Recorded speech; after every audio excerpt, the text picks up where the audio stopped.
Olá, pessoal. É com prazer muito grande que eu trago para vocês uma memória da minha infância da astronomia. Foi um programa feito pelo MEC, né? Num projeto chamado Projeto Minerva, né? E o programa foi escrito, orientado pelo Ronaldo Rogério de Freitas Mourão e tem 30 capítulos, né? Ele é uma memória para mim muito intensa, porque era uma época que a gente escutava no rádio isso aí, né? Então a gente escutava no início da noite, à noite no rádio, e eu com uma luneta pequena olhando o céu. E o programa é muito bem feito, né? São vídeos curtos de em torno de 15 minutos, né? Falando sobre os mais diversos aspectos da astronomia e da relação do homem com o céu, né? Então é uma experiência que para mim é bastante emocional. Espero que vocês gostem.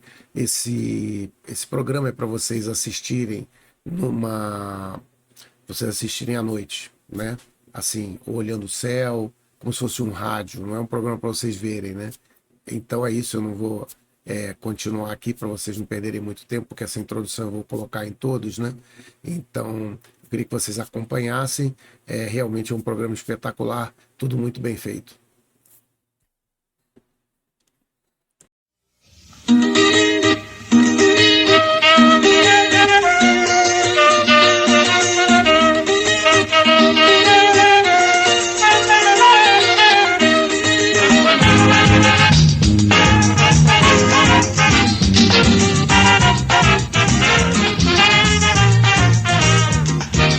O Serviço de Radiodifusão Educativa do MEC apresenta mais um programa da série Informativo Cultural.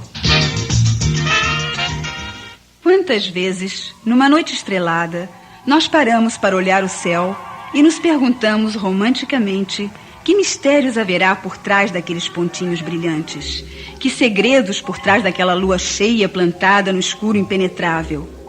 Para nós, simples espectadores da noite, o céu, as estrelas, tudo isso é vagamente misterioso e aparentemente inexplicável. Mas não para os astrônomos. Para eles, amigos íntimos dos astros, tudo tem uma explicação no céu do Brasil.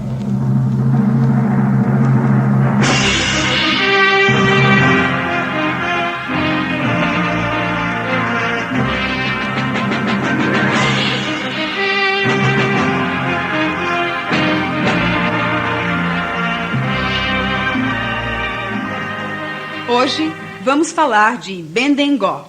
Bendengó é um meteorito que foi encontrado no sertão baiano em 1784, junto a um rio, afluente do Vaza Barris, e que passou a se chamar Rio Bendengó.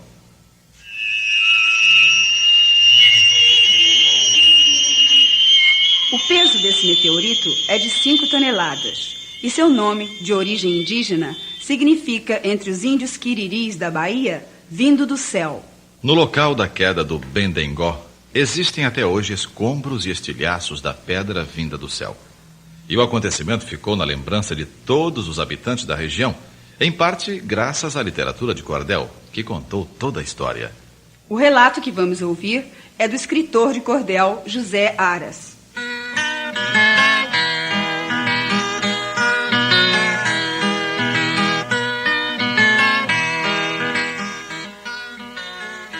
Este marco milenário que Deus ao sertão andou, quando os astros o despejaram, a terra toda abalou.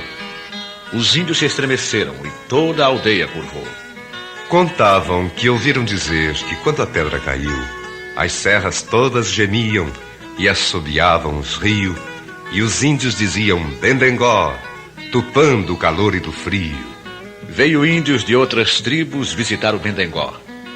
Veio índios do Ceará, do Canindé a Moxotó, trazendo presente e pena ao chefe Cachomongó.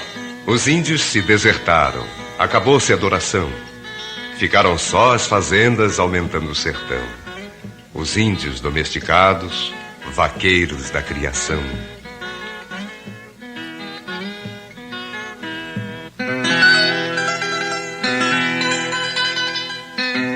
E continua o relato na linguagem simples do cantador, falando agora da descoberta do meteorito pelos homens brancos. Anos depois, as aldeias estavam bem habitadas. As serras Picoaraça já era muito falada e as terras do Nordeste estavam civilizadas. Robério Dias formou, como seu pai, uma bandeira e pelo Tapicuru subia aquela ribanceira. Pelo rio Cariacá penetrou nesta ribeira. Joaquim da Mota Botelho foi dar a notícia a Robério, dizendo: vi uma pedra que parece um mistério no riacho Bendengó. É negócio muito sério. Também lhe peço o segredo do que agora lhe falo. Há tempos que à meia-noite se ouve o canto de um galo. Tem a mim e aos moradores causado medo e abalo.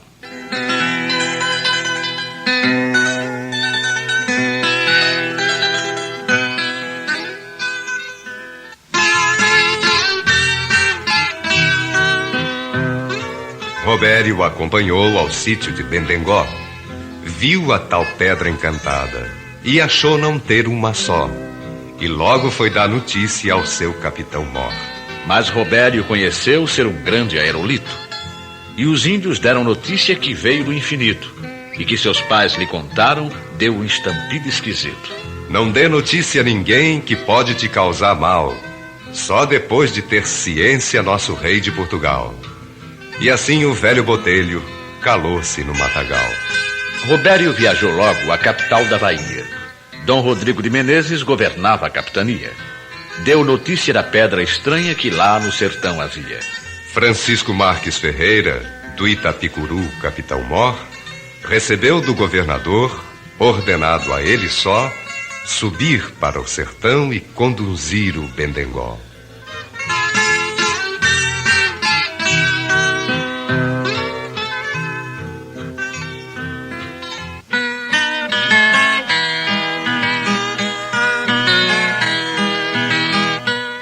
O relato da literatura de cordel continua com uma linguagem cheia de erros, mas com incrível correção histórica. Depois da descoberta, iniciou-se em 1785 o trabalho de remoção do aerólito, que levaria 103 longos anos. No ano de 85 do século 700, ao capitão Chico Marques deu ordem e abastecimento. Conduziu o Bendengó e construiu um monumento que havia de ser feito hoje na Praça Cairu, em memória de Sardinha, Cabral e Caramuru, o aerolito suspenso cercado de índios nus. Construíram um carretão de madeira resistente. Levaram a pedra acima, mas foi improducente. Tombou e queimou o eixo e matou os bois da frente. A pedra caiu no rio, logo veio o desengano. O rio ficou dando banho como se fosse humano. Assim esteve parado cerca de 103 anos.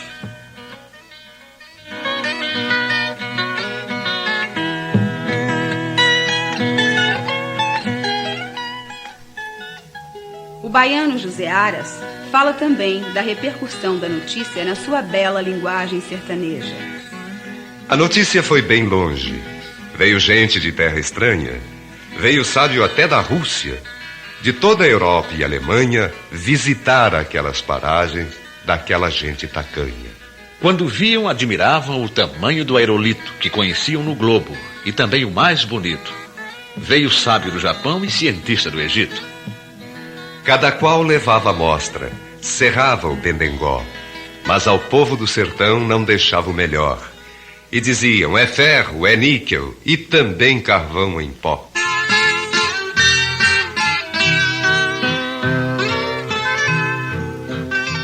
O relato da literatura de cordel vai até o transporte da pedra para o Museu da Quinta da Boa Vista, no Rio de Janeiro, onde se encontra atualmente. No ano de 85 do século de 800, no ano da liberdade e o reino em movimento, a princesa Isabel mandou buscar nosso elemento. Mandou Teodoro Sampaio, nosso grande engenheiro, que construía a leste de Salvador a Juazeiro, e os carris de vagões andavam muito ligeiros. Veio os barões lá da corte, bacharéis e engenheiros, abrindo estrada nos matos, gastando muito dinheiro. Macacos, vagões e trilhos vinham em lombos de sendeiros. Da estação Jacurici, grande concurso de gente que vinha daquele lugar, encontrava ainda quente aquela pedra que tá, e teve como vigia um índio tupinambá. Só mesmo a providência que a pôs nesse lugar, nem dela tem consciência que São Jacó veio mandar. Só mesmo a Virgem pura dá ordem para levar. E conduziram a pedra em cima de um vagão, com 1000 e tantos homens, empurrado ia às mãos. Foi quase um ano o transporte para chegar à estação. Foi quase um ano de luta para fazer o transporte. Chegando ao Jucurici, foi uma luta de morte. Carregaram para sempre aquela estrela do norte. A pedra atraía a chuva, pois tinha todos os metais. Uma obra construída lá nos fundos siderais. A proteção da Bahia, como as terras iniciais. Construíram no local 2 monumentos bonitos, em memória do lugar, o berço do aerolito, em placas de metais com todo o histórico escrito. Em vagão de ferro embarcaram os engenheiros.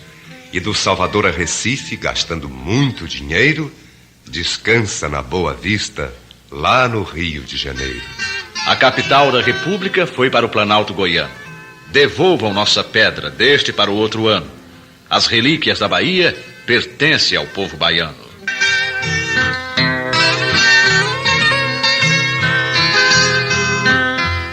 Ao chegar ao Rio de Janeiro, a pedra ficou tão famosa que uma revista de teatro, um daqueles espetáculos que mostravam o resumo do ano, cantou o meteorito com esses versinhos que acabaram virando música.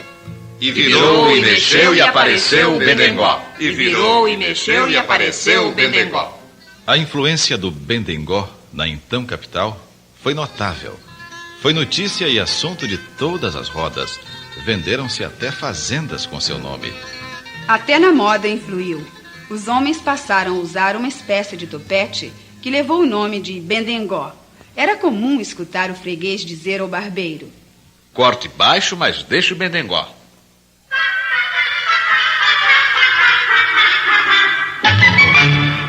Ter um Bendengó era ser pra frente. E as moças não escondiam sua preferência. Acho o Pedrinho tão lindo com aquele Bendengó.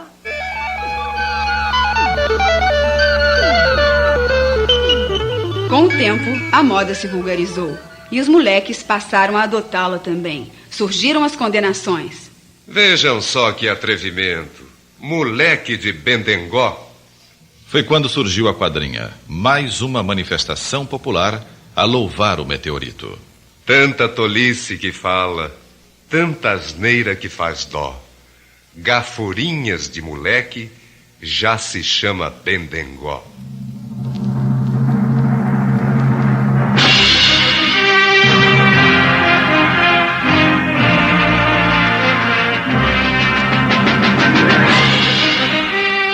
Na próxima semana, mais uma viagem pelo universo, vendo e descobrindo as maravilhas e belezas do céu do Brasil.